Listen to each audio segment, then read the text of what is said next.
Hello everyone. तो आज मैं आपके लिए बहुत एक इम्पोर्टेंट क्वेश्चन लेके आई हूँ फ्रॉम क्लास 10th मैथ्स। तो जिसके आने की आपके बोर्ड एग्जाम में काफ़ी चांसेस है, तो इस वीडियो को एंड तक ज़रूर देखिए और मेरे साथ साथ ये क्वेश्चन ज़रूर प्रैक्टिस कीजिए। सो हमारा क्वेश्चन क्या है, the sum of a two digit number. This is related to word problems जो हम करते आए हैं, word problems from the chapter linear equation in two variable, right. So let's understand it. This is a right. So the sum of a two digit number, बच्चे two digit number माने कि जैसे ये 66 लिखा हुआ है, तो टू डिजिट नंबर कुछ भी हो सकता है, 34, 47, 58, किसी भी तरह के नंबर हो सकते हैं, राइट। अब टू डिजिट है मतलब एक डिजिट ही है, एक डिजिट ही है, राइट। तो ये जो दूसरा डिजिट होता है उसको क्या कहते हैं, वंस प्लेस डिजिट। और जो ये पहला डिजिट उससे पहले होता है उसको क्या कहते हैं, tense place digit, right. Because इसको हम एक्सपैंड कर सकते हैं ऐसे, 34 को मैं लिख सकती हूँ 30+4। सो दिस इज 3 मल्टीप्लाई बाय 10, 10 से मल्टीप्लाई हो रहा है तो इसको टेंस प्लेस डिजिट कहते हैं, 1 से मल्टीप्लाई करता है तो इसको वंस प्लेस डिजिट या यूनिट प्लेस डिजिट कह देते हैं, ठीक है। जो कि हम इस क्वेश्चन में हमें दोनों ही नहीं पता। हमें ये बोला गया है कि sum of a two digit number and the number obtained by reversing the digit. Reversing the digit मतलब 34 का रिवर्स किया, डिजिट्स को इंटरचेंज कर दिया, तो क्या बन गया 43। तो जब डिजिट्स को इंटरचेंज करा तो यूनिट्स प्लेस और वंस प्लेस डिजिट भी इंटरचेंज हो गए, राइट। तो इस तरह के क्वेश्चन को कैसे अप्रोच करना है आप ध्यान से समझिए। पहले तो आप वो दोनों डिजिट्स लेट करेंगे, let the unit place digit be y, right, and tens place digit be x. हमें डिजिट नहीं पता तो हम उन दोनों को वेरिएबल, जो चीज़ ना पता उसको वेरिएबल मानते हैं। अभी मैंने आपको एक्सपैंड करके दिखाया है, जैसे 34 को मैं लिख सकती थी 30+4 और 3 मल्टीप्लाई बाय 10+4। इसी तरह किसी भी नंबर, हमें यहाँ पर नहीं पता ना वाई एक्स क्या है, तो टेंस प्लेस डिजिट क्या एक्स, तो इसको लिख सकते हैं 10x प्लस वाई। ये नंबर की एक्सपेंडेड फॉर्म है।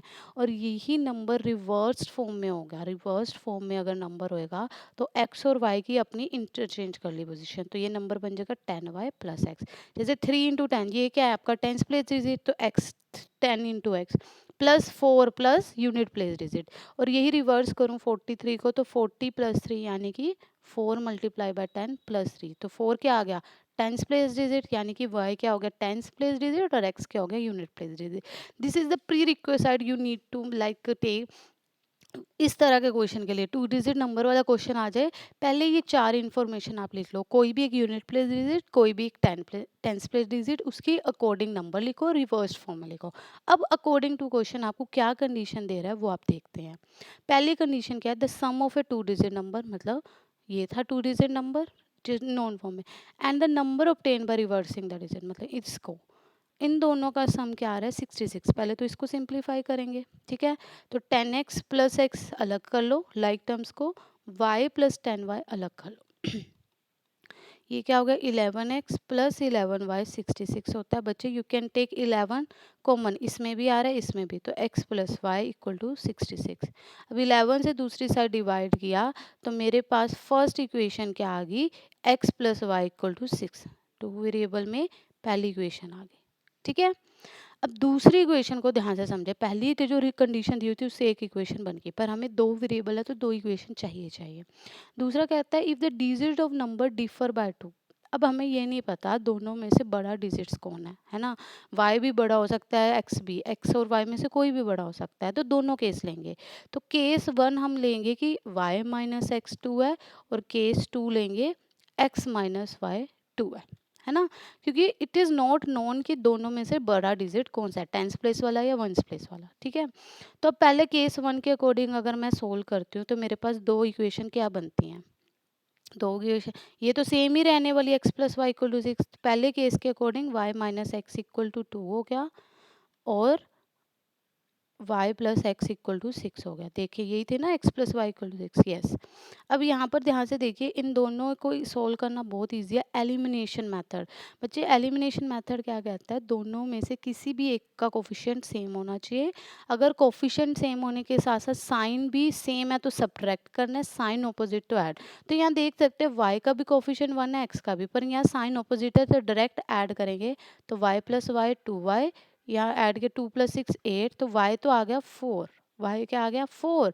इस इक्वेशन में अगर मैं सब्स्टिट्यूट करती हूँ y को, 4, तो मेरे पास x कितना आ जाएगा, ये 4 उधर, x उधर जाके प्लस हो गया, ये 2 इधर आके माइनस हो गया, तो x कितना आ गया 2। इसका मतलब दोनों पॉजिटिव आए। डिजिट्स क्या होते हैं 0 से 9 के बीच में जो नेचुरल होल नंबर्स होते हैं, राइट। सो नंबर मेरा इस केस के अकॉर्डिंग मेरा नंबर क्या बन गया, मेरा टेंस प्लेस डिजिट था x, यूनिट था y, तो नंबर क्या बन गया 24। ध्यान से देखिए दोनों के बीच में डिफरेंस 2 है, और रिवर्स नंबर भी अगर आप देखें वेरीफाई करना है तो रिवर्स नंबर 42 और इनका सम 66, तो ये मेरा इस केस में नंबर बन गया। बट यही अगर मैं केस 2 लेती हूँ, केस 2 क्या है, x minus y is equal to 2, है ना। तो यहाँ से x प्लस वाई क्या आ गया 6, तो ये दोनों को ऐड किया तो x प्लस एक्स 2x कितना आ गया 6 2 8, x कितना आ गया 4।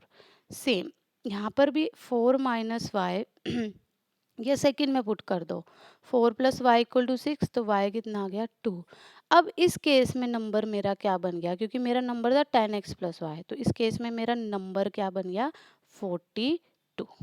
नंबर अब 42 है, तो इसका रिवर्स फॉर्म भी कितना होएगा 24, तो इसमें भी वेरीफाई हो गया। ठीक है, तो एक बार नंबर 20, इसमें आप ये नहीं ले सकते थे 42, ये रिवर्स नंबर है, एक्चुअल नंबर ओरिजिनल नंबर 24 और दूसरे केस से भी ओरिजिनल नंबर 42 आ गया। ठीक है, कभी कभी क्या होता है दो केसेस में से एक ही वेरीफाई होता है, एक नहीं रिजेक्ट हो जाता है। इस केस में दोनों डिफरेंस हम ले सकते थे कि टेंस और वंस का डिफरेंस 2 है या वंस और टेंस का, दोनों केसेस में से लेके दोनों अलग अलग नंबर दे रहे हैं। ठीक है, तो इसमें आपको ये भी बोल रहा है how many such numbers are there, कितने नंबर हैं, there are total 2 numbers.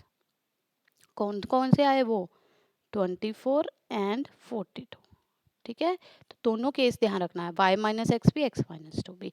So this is all about this question, और linear equation, pair of linear equation in 2 variables. So इसको खुद से जरूर प्रैक्टिस करें, हमारे चैनल को सब्सक्राइब करना ना भूलें। Thank you.